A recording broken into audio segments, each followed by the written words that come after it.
की शुरुआत करते हैं। बड़ी खबर आ रही है, प्रधानमंत्री मोदी और ट्रंप की बातचीत हुई है। अमेरिकी राष्ट्रपति ट्रंप ने पीएम मोदी को फोन किया।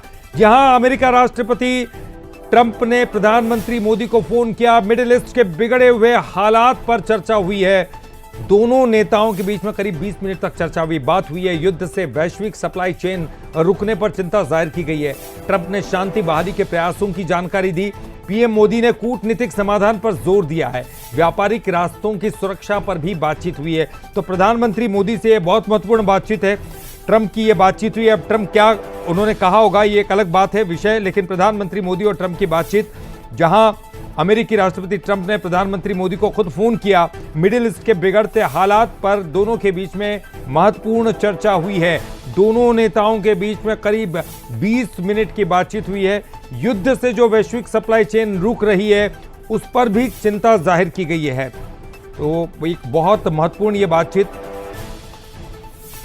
और चलिए ज्यादा जानकारी के लिए बात करेंगे।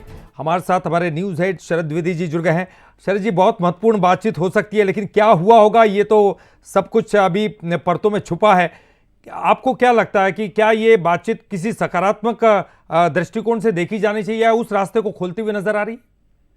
देखिए, अभी ये सब कुछ तो कहना जल्दबाजी होगा, लेकिन इतना जरूर है कि ट्रम्प के तेवर जो नरम पड़े हैं, उसके बाद बातचीत की एक श्रृंखला की शुरुआत या तो हो चुकी है या और होने वाली है।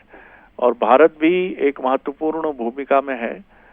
इस भूमिका में है कि हम एक न्यूट्रल एंटिटी के तौर पर हमेशा सामने आए हैं इस पूरे कॉन्फ्लिक्ट में, और हमने शांति के पक्ष में आवाज उठाई है। हमने ईरान पर हुए हमलों को और ईरान की तरफ से जो हमले हो रहे हैं, इन दोनों को जिस नजरिए से देखा है वो मानवता का नजरिया है कि युद्ध किसी समस्या का हल नहीं है।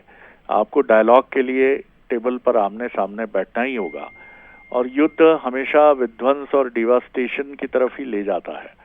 तो भारत का ये स्टैंड बहुत साफ रहा है और हमारी ये विदेश नीति का भी एक बहुत अहम हिस्सा रहा है, बहुत आरंभ से। और प्रधानमंत्री और ट्रंप के बीच बात जाहिर है इस तनाव को कम करने के लिए है, और प्रधानमंत्री का आज का वक्तव्य भी जो सदन में हमने सुना है वो काफी गंभीर चिंता जताता हुआ सामने आया है। और स्थितियां न सिर्फ भारत, आने वाले समय में अगर ये मिडिल ईस्ट और पश्चिम एशिया का क्राइसिस अगर नहीं थमा तो आने वाले समय में पूरी दुनिया में हालात बहुत पेचीदा होंगे, बहुत जटिल होंगे। पेट्रोलियम और डीजल की तंगी होंगी, उनकी कीमतें काफी बढ़ सकती हैं। घरेलू रसोई गैस के लिए मुसीबत खड़ी हो सकती है, और इससे किसी को कोई फायदा नहीं है।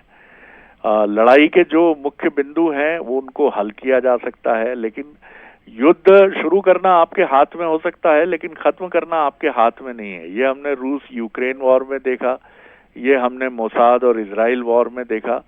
तो आप उसे खत्म नहीं कर सकते, और ये बातचीत हमें लगता है कि उसी दिशा में हुई एक गंभीर बातचीत है और अच्छी कोशिश है। तो महत्वपूर्ण बात है। तो मुझे लगता है कि जैसा भी ये भारत में जो अमेरिका के राजदूत हैं उनका भी कुछ इस तरह का कहना है कि ये बातचीत हार्मुज़ स्ट्रेट जो है उसको ओपन अप करने के लिए भी फोकस रही है, जिससे दक्षिण एशिया और तमाम जो दूसरे मुल्क हैं वहाँ संकट की स्थिति न बने, क्योंकि हार्मुज़ स्ट्रेट एक बहुत ही की पॉइंट है और ईरान भी उसी को लेकर एक बार्गेनिंग की पोजीशन में हमेशा खड़ा नजर आया है।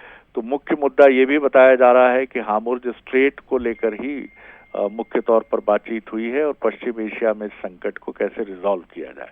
जी, बहुत बहुत शुक्रिया शरद जी, बहुत बहुत शुक्रिया इस संपूर्ण विश्लेषण के लिए, बातचीत करने के लिए।